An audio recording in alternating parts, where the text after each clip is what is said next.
ముందుగా పెద్దలందరికీ నమస్కారం. వేదిక మీద ఉన్నటువంటి సభాధ్యక్షులు గౌరవ సర్పంచ్ గారు ఈనాటి కార్యక్రమాన్ని ఇట్లా సర్వాంగ సుందరంగా రూపకల్పన చేసినటువంటి మండలాధ్యక్షులు ఏనుగు సుదర్శన్ రెడ్డి గారు, వేదిక మీద ఉన్నటువంటి ఉప సర్పంచ్ గారు, ఎంపీటీసీ సభ్యులు, వార్డు మెంబర్లు, ముఖ్యంగా ఈ కాలనీ అధ్యక్ష కార్యదర్శులతో పాటు అనేక మంది బాధ్యులు ఈ కార్యక్రమంలో ఉన్నారు. తర్వాత చాలామంది ఉద్యోగులు, విరమణ చేసినటువంటి ఉద్యోగులు, ఉత్సాహవంతులైనటువంటి యువకులు కూడా చాలామంది కనిపిస్తూ ఉన్నారు. ఈరోజు ఈ కార్యక్రమానికి వచ్చినందుకు అందరికీ హృదయపూర్వకమైనటువంటి అభినందనలు తెలియజేస్తున్నా. ఎందుకు అభినందనలు తెలియజేయాలి అంటే ఏదో ఒక కమర్షియల్ ఇన్స్టిట్యూట్ ఓపెన్ చేస్తే అభినందనలు తెలియజేయాల్సిన అవసరం లేదు, దాని లాభం దానికి ఉంటుంది. లేకపోతే ఇంకేదో ఒక ఎంటర్ప్రైజ్ ఓపెన్ చేస్తే దాని లాభం దానికి ఉంటుంది. ఇంకా మనకు తెలుసు, మనకు కొద్దిగా ఇష్టం లేకపోయినా చెప్పాల్సిన మాట ఏంటంటే స్కూళ్ళు కాలేజీలు కాకుండా మిగిలినవన్నీ చాలా యాక్టివిటీస్ నడుస్తూ ఉంటాయి. వాటికి అక్కడికి పోతే మనం ఎవరినెవరు అభినందించుకోవాల్సిన అవసరం లేదు. కానీ మీరందరూ గ్యాదర్ అయింది చాలా ఒక గొప్ప అంశం ఏంటంటే ఒక లైబ్రరీని పెట్టమని.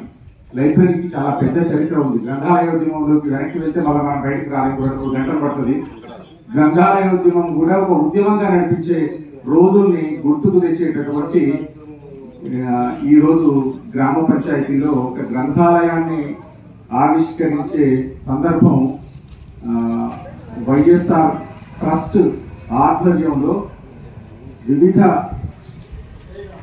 విభాగాలకు చెందిన సుమారుగా 150 పుస్తకాల దాకా నాకు కనిపించాయి. సుదర్శన్ రెడ్డి గారు 100 ఉన్నాయా అంటే 100 కంటే పైన ఉన్నాయి సార్, 150 ఉన్నాయని చెప్పారు. ఇట్లాంటి 150 పుస్తకాలతోటి అంకురార్పణ. ఇది కనీసం 5-6 వేల పుస్తకాల వరకు తీసుకురావాల్సినటువంటి లైబ్రరీగా నేను భావిస్తూ ఉన్నాను. అందుకు నా వంతు సహాయం కూడా, పుస్తకాల వరకు నా వంతు సహాయంగా నేను ఎప్పుడు సుదర్శన్ రెడ్డి గారికి చేస్తున్నాను. సుదర్శన్ రెడ్డి గారు ఒక్కరోజు కూడా మమ్మల్ని వదిలిపెట్టరు. కలెక్టరేట్ కానీ వస్తాడు, కనీసం ఫోన్లో నన్ను మాట్లాడతాడు, ఒక్క ఇష్యూ ఉండదు ఆయనకి. ఇప్పుడు లైబ్రరీ మాట్లాడితే మాత్రం నాకు చాలా ఇష్టమైనటువంటి మండల ప్రెసిడెంట్ గా మారిపోయాడు. ఎందుకంటే లైబ్రరీలు రాజకీయ నాయకులు ఎవరు మాట్లాడారు. పోయిందా? ఓకే, వినిపిస్తుంది కదా.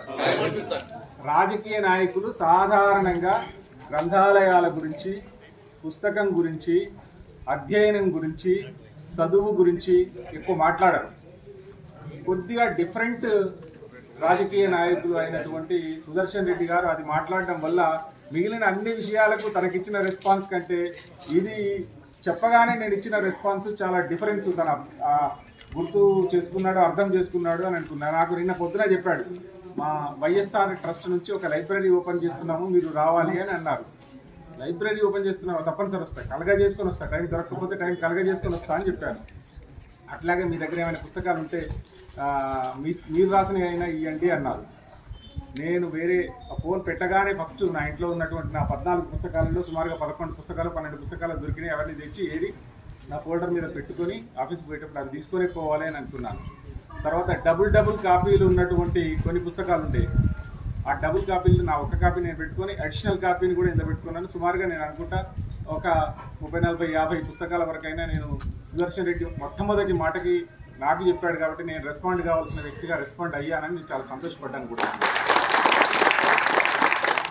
ఇది లైబ్రరీ ఎంత గొప్ప విషయం అనేది ఇందాక వెంకటేశ్వర్లు గారు చెప్పారు. లైబ్రరీ గొప్పతనం మనం తెలుసుకోవాలి అంటే అది చరిత్ర పుటల్లోకి వెళ్ళాల్సినటువంటి అవసరం ఉంది.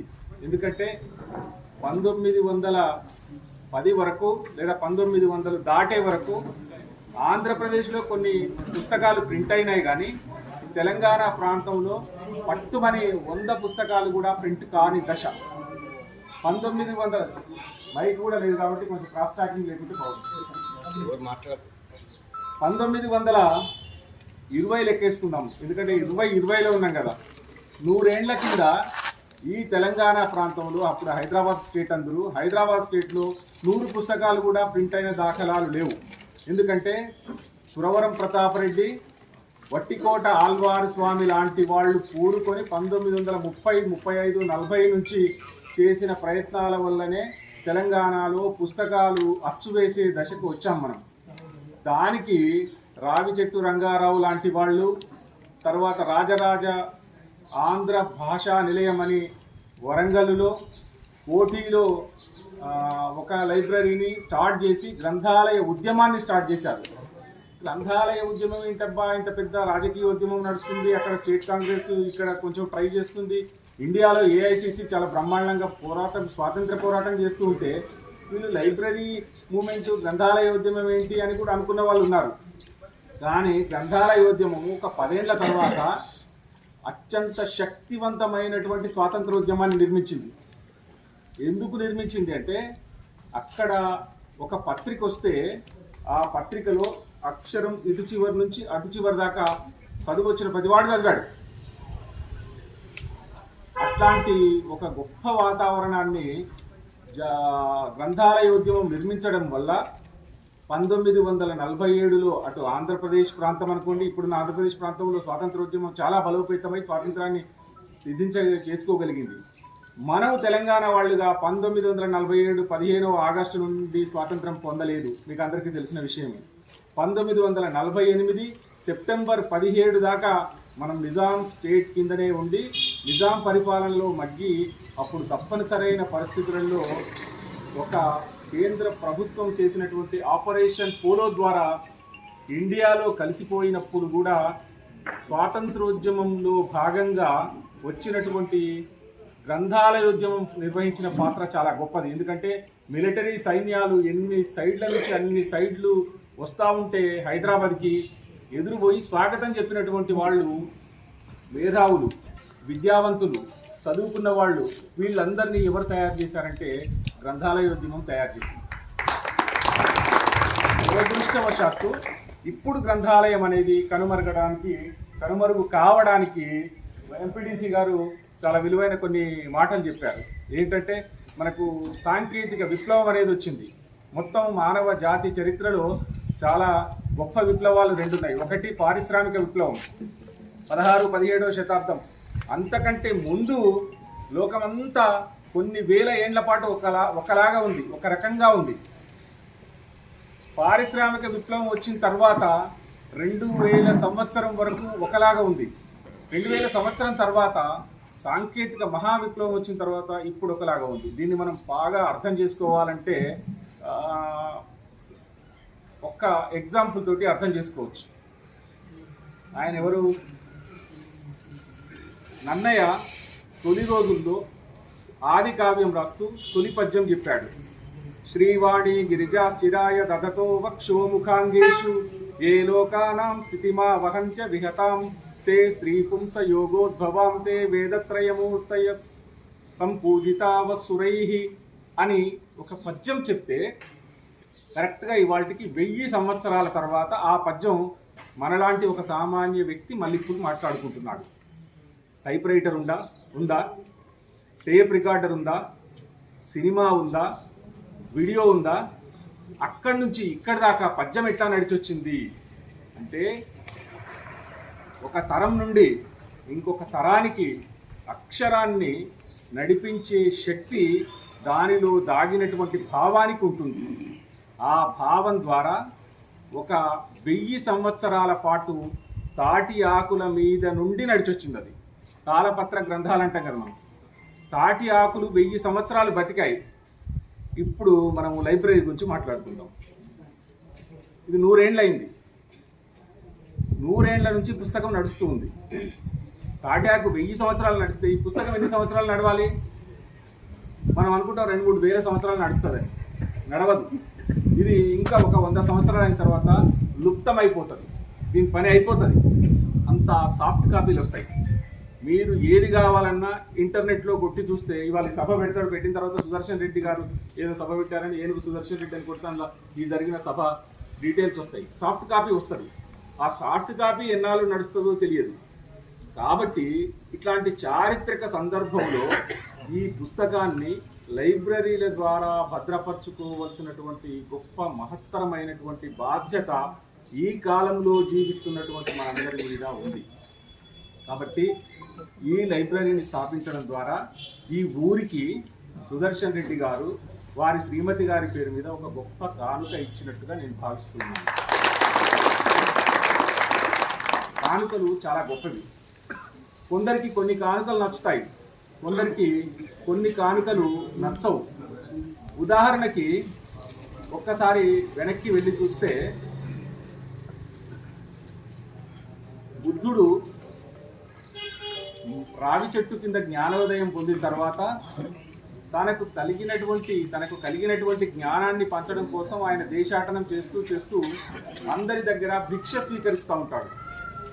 భిక్ష స్వీకరిస్తూ ఉంటే తన సామ్రాజ్యంలోకి కూడా భిక్ష తీసుకోవడానికి రండి అని బింబిసారుడు బుద్ధుడిని ఆహ్వానిస్తే బుద్ధుడు అట్లా బింబిసారుడి సామ్రాజ్యంలోకి మగధలోకి ప్రయాణం చేస్తూ ఉంటే బింబిసారుడు ఏం చేస్తాడంటే, బుద్ధుడు నా రాజ్యంలో అడుగుపెట్టాడు కదా అని తన రాజ్యంలో సగం భాగాన్ని ఆయనకి ఇస్తాడు, దానం చేస్తాడు. దానం చేయడం అంటే ఆయనకి నీకు అర్ధరాజ్యం ఇస్తున్నా అంటే ఆయనకు ఉన్నటువంటి శిష్యులందరూ అర్ధరాజ్యాన్ని మళ్ళీ ప్రజలకు పంపిణీ చేస్తూ ఉంటారు. అప్పుడు మహారాజు చాలా సంతోషపడితే బుద్ధుడు మాత్రం మామూలుగానే ధన్యవాదాలు చెప్పి వెళ్ళిపోతూ ఉంటే ఒక ముసలి మురికి బట్టలున్న బిచ్చగత్తె కనిపిస్తుంది. ఆ బిచ్చగత్తె కూడా బుద్ధుడు వస్తుంది అనేటప్పటికీ కొంచెం ఆశ్చర్యంగా ఆగి తను తింటున్న అరటి పండులో నుంచి సగం అట్లే మిగుల్చుకొని ఉంటుంది. సగం అరటి పండు తిని ఇట్లా మిగిలింది పట్టుకొని ఉంటుంది. బుద్ధుడు అట్లా నడిచిపోతూ ఉంటే తన దగ్గరికి బుద్ధుడు వచ్చాడు కదా, నేను కూడా ఏదైనా ఇవ్వాలి కదా, రాజు తనకున్న రాజ్యం ఇచ్చేశాడు, నేను కొంచెం ఇవ్వాలి కదా అని నాకు ఈ మిగిలిన అరటి పండుని బుద్ధుడికి ఇస్తుంది. ఆమె ఇస్తే బుద్ధుడు చాలా ఆనందంగా అరటిపండు తీసుకొని తినేస్తాడు. వెంటనే తినేసి రాజుకు నమస్కారం పెట్టాడు.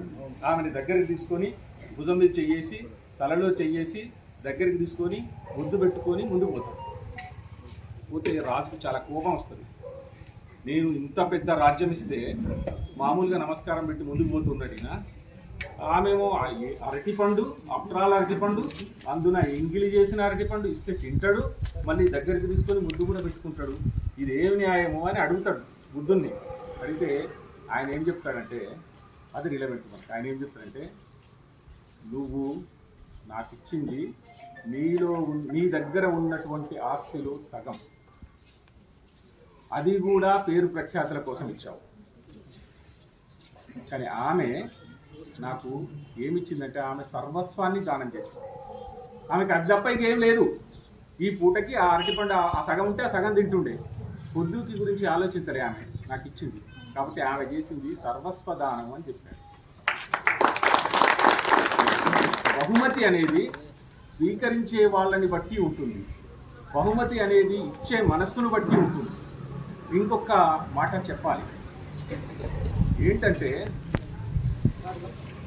సరోజిని నాయుడు అని ఒక ఆవిడ హైదరాబాద్లోనే మన అబిడ్స్లోనే ఉండేది.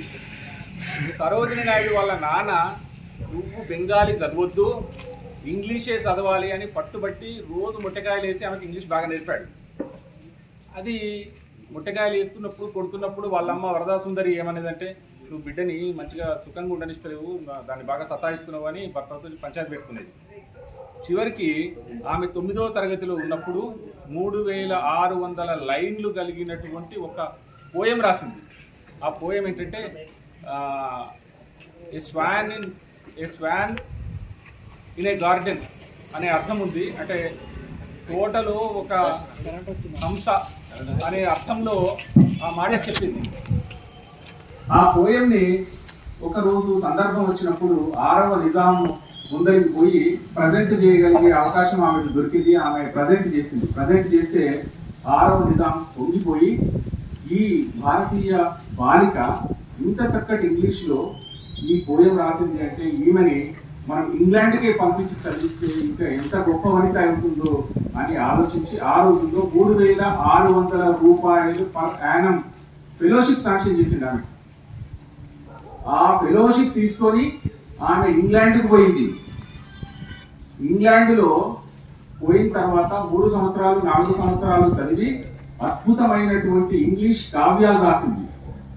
రాస్తే ఎడ్మండ్ గూస్ అనే ఒక ఇంగ్లీష్ ప్రొఫెసర్ వాళ్ళకి ఏం చెప్పాడంటే, నువ్వు ఇట్లా రాస్తే లాభం లేదమ్మా, చాలా మంది ఇంగ్లీష్ వనితలు ఇంత గొప్ప ఇంగ్లీష్లో కావ్యాలు రాశారు, నీకు గొప్పతనం ఏమైనా రావాలి అంటే, నీ ప్రత్యేకత ఏమైనా ఈ భూమి మీద మిగలాలి అంటే నువ్వు భారతీయ తత్వంతో రాయి, నీ మూలాల్ని అందులో నిక్షిప్తం చెయ్యి.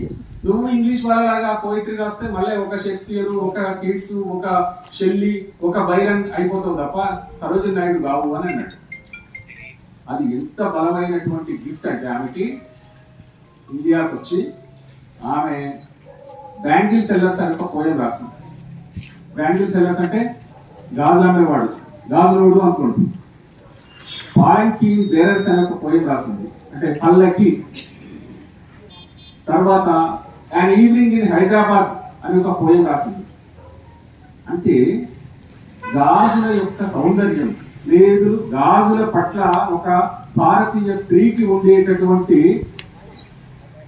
ఒక తాత్విక చింతన, ఒక ప్రేమ ఇంగ్లీష్ లేడీకి ఉంటుందా?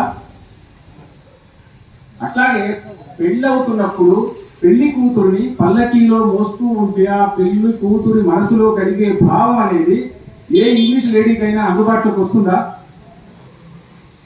అందువల్ల ఆమె భారతీయ తాత్విక చింతనతో కూడిన కవిత్వం గోల్డెన్ థ్రెషోల్డ్ ప్రపంచవ్యాప్తంగా గొప్ప కావ్యమైంది. సో బహుమతి ఎక్కడ ఇచ్చిన బహుమతి ఎక్కడి దాకా పోతుందో చూడండి. వాళ్ళ నాన్న ఇంగ్లీష్ నేర్చుకోమని ఆమెకు కొట్టి ఒక బహుమతి ఇచ్చాడు. దెబ్బ కూడా ఒకప్పుడు బహుమతి. నిజాము ఆమెకి ఇంకొక బహుమతి ఇచ్చాడు. అడ్మండ్ గూస్ ఆమెకి ఇంకొక బహుమతి ఇచ్చాడు. కాబట్టి బహుమతి ఒక మొలకలా ఉండాలి, ఆ మొలక మహావృక్షమయ్యే అవకాశాన్ని కల్పించబడాలి. ఇట్లా లైబ్రరీకి అట్లాంటి స్కోప్ ఉంటుంది అని నేను నమ్ముతున్నాను. కాబట్టి లైబ్రరీని పెట్టడం మీకు ఇంటింటికి ఒక 10,000 రూపాయల గిఫ్ట్ ఇచ్చిన దానికంటే ఎక్కువ అని మీరు దాన్ని వృద్ధిపరచుకోవాలి. ఇంకా ఒక ఎగ్జాంపుల్ నాకు ఈ సందర్భంగా నేను ఒక 5 నిమిషాలు తీసుకోవచ్చు సుదర్శన్ రెడ్డి. ఏంటంటే రెడ్డి రాజులలో పెదకోమటి వేమారెడ్డి అని ఒక అతను ఉన్నాడు. ఆయన మహావీరుడుగా చాలా పెద్ద సామ్రాజ్యాన్ని అటు అద్దంకి నుండి రాజమహేంద్రవరం దాకా విస్తరించాడు. అంటే ఇప్పుడున్నటువంటి ఆంధ్రప్రదేశ్ లో దాదాపు మొత్తం భాగం, ఒక నెల్లూరు కూడా వాళ్ళదే, రాయలసీమ ఒకటి ఉండదు. అంత పెద్ద సామ్రాజ్యం ఏరినటువంటి రాజుని రాచకొండ ప్రభు అయినటువంటి సర్వజ్ఞ సింగభూపాలుడు, మన రాచకొండ నల్గొండ పక్కన ఉంటది, నల్గొండ కాదు ఇబ్రాహీంపట్నం దగ్గర ఉంటది. ఆ రాచకొండ ప్రభువు సర్వజ్ఞ సింగభూపాలుడు అనేవాడు పెదకోమటి వేమారెడ్డిని ఓడించి ఆయన తలని నరికేసే సందర్భంలో వీడి తలని నరికేసి ఆ పాపం నాకెందుకు అని ఆయన దగ్గర ఉన్నటువంటి పర్సనల్ వెపన్ నందికంట పోతరాజు అని దాని పేరు, దాన్ని లాక్కొని వస్తాడు. లాక్కొని వస్తే ఆల్మోస్ట్ ఆ మనిషి మరణించినట్టే లెక్క. అంత అవమానానికి గురై ఆయన మంచం పడతాడు. మంచం పడితే ఆయన దగ్గర పనిచేసే శ్రీనాథుడు అనే మహాకవి, నీకు ఎంత అగౌరవంతో ఆ కత్తి వెళ్ళిపోయిందో అంతే గౌరవంతో ఆ కత్తిని తీసుకొచ్చి నీకు ఇస్తాను మహారాజా అని చెప్పి ఆయన అక్కడి నుండి రాజమహేంద్రవరం నుండి రాచకొండకు ప్రయాణం చేసి ఇక్కడ మహారాజును మెప్పించి ఆ ఖడ్గాన్ని తిరిగి తీసుకొని పోయి తన మహారాజుకు ఒక బహుమతిగా దాన్ని ప్రదానం చేస్తాడు. అప్పుడు ఆయన అంటాడు, నాకు నా జీవితంలో దొరికిన అత్యంత పెద్ద బహుమతి ఇదే అని అంటాడు. సో లైబ్రరీ అనేది అనేక బహుమతుల్ని మనం గెలుచుకోవడం కోసం పెట్టినటువంటి ఒక మొక్క. ఈ మొక్కలో లైబ్రరీ చుట్టూ తిరిగినటువంటి వాళ్ళు ఎవ్వరూ చెడిపోరు. మందు షాపులకు పోతే, వైన్ షాపులకు పోతే చెడిపోవచ్చు, పేకాట షాపులకు పోతే చెడిపోవచ్చు, గుర్ర పందాలకు పోతే చెడిపోవచ్చు, చివరికి సినిమా టాకీస్లకు పోతే కూడా ఎంతో కొంత బాగుపడవచ్చు, చెడిపోవచ్చు, ఇంకెక్కడికైనా పోతే కూడా చెడిపోవచ్చు, బాగుపడచ్చు. లైబ్రరీకి పోయి వీడు చెడిపోయాడు అనేటువంటి మీరు ఎవరైనా ఒక్కరినైనా చూపిస్తే వాళ్ళకి నేను పెద్ద బహుమతి ఇస్తాను ఈరోజు. కాబట్టి లైబ్రరీ అనేది అన్నిటికంటే గొప్పది. లైబ్రరీని నిరంతరం విస్తరించడానికి అవకాశం ఉన్నటువంటి వ్యక్తులు చాలా మంది ముందున్నారు. వేరే వేరే కాలనీలలో వాళ్ళు ఉండరు. ఈ కాలనీ గొప్పతనం ఏంటంటే ఆ లైబ్రరీ కావాలని పట్టుబట్టి సుదర్శన్ రెడ్డి నుంచి సాధించుకున్నారు. కాబట్టి వాళ్ళు తప్పనిసరిగా ఆ లైబ్రరీని మంచిగా నిర్వహిస్తారు, మంచిగా వృద్ధి చేస్తారు. నేను 2 లైబ్రరీల పేర్లు చెప్పి ముగిస్తాను. కూరెళ్ళ విఠలాచార్య అని వెల్లంకిలో ఒక గ్రంథాలయాన్ని సొంతంగా తన ఇంటికి సుదర్శన్ రెడ్డి గారు లాగానే ఆయన మొత్తం తన ఇల్లుని లైబ్రరీకి ఇచ్చేసి తన దగ్గర పర్సనల్ లైబ్రరీ బుక్స్ అన్ని దాంట్లో పెట్టేసి నాలాంటి వాళ్ళ దగ్గర నుంచి చాలా మంది దగ్గర నుంచి బుక్స్ సేకరించి ఈరోజు ఆయన 1,50,000 పుస్తకాలతోటి ఒక లైబ్రరీ పల్లెటూరులో పెట్టాడు. తర్వాత కపిలవాయి లింగమూర్తి అని నాగర్ కర్నూలులో ఒక అతను ఉన్నాడు. ఆయన తన ఇంటిని లైబ్రరీ చేసి దాదాపు 1,00,000 పుస్తకాలను సేకరించి అందరికి పాఠకులకు వెసులుబాటు కలిపి ఎవరైనా వచ్చి చదువుకోవచ్చు ఆనించదు. అట్లాంటి లైబ్రరీ వారసత్వానికి తన వంతు ప్రయత్నంగా వైఎస్ఆర్ ట్రస్ట్ నుంచి ఏనుగు సుదర్శన్ రెడ్డి గారు చేస్తున్నటువంటి కార్యక్రమాన్ని అభినందిస్తూ నన్ను ఇక్కడికి పిలిచినందుకు, నా పుస్తకాలను కూడా లైబ్రరీలో అడిగి తీసుకొని పెట్టినందుకు ధన్యవాదాలు తెలియజేస్తూ మీకందరికీ అభినందనలు తెలియజేస్తూ చివరిగా మీరు మొదలు అడిగిన మాటకు చెప్పి నేను ముగిస్తాను. ఇది అసైన్ ల్యాండ్ అని మీరే చెప్తూ ఉన్నారు. ఈ అసైన్ ల్యాండ్కి రిజిస్ట్రేషన్ అనేది 22A లిస్టులో ఉన్నంత వరకు జరగడం కష్టమే. కాబట్టి దీన్ని డిలీట్ చేయడం కోసం ఏమేమి ఆప్షన్స్ ఉంటే అన్ని ఆప్షన్స్ని ఎగ్జామిన్ చేస్తాము. ఎగ్జామిన్ చేసేటప్పుడు రెగ్యులరైజేషన్ కోసం ఏమైనా ఇదివరకు అప్లై చేసి ఉంటే రెగ్యులరైజేషన్ అయ్యే అవకాశాలు ఉంటే అవి కూడా పరిశీలిస్తాం. దీని గురించి నేను స్పష్టమైన హామీ మాత్రం ఈ సందర్భంగా ఏమి ఇవ్వలేను. తప్పకుండా ఫేవరబుల్గా పరిష్కరిస్తాను. ఎందుకంటే అందరూ డబ్బులు పెట్టే కొనుక్కున్నారు, డబ్బులు పెట్టి ఇంత చక్కటి ఇల్లు నిర్మించుకున్నారు. కాబట్టి ఎవరి బాధ అయినా నేను అర్థం చేసుకోగలుగుతా. కానీ దీన్ని సరిగ్గా ఫేవరబుల్గా ఎగ్జామిన్ చేస్తాం. మీ సుదర్శన్ రెడ్డి గారితో తరచూ మాట్లాడుతూ ఉంటాం. Thank you.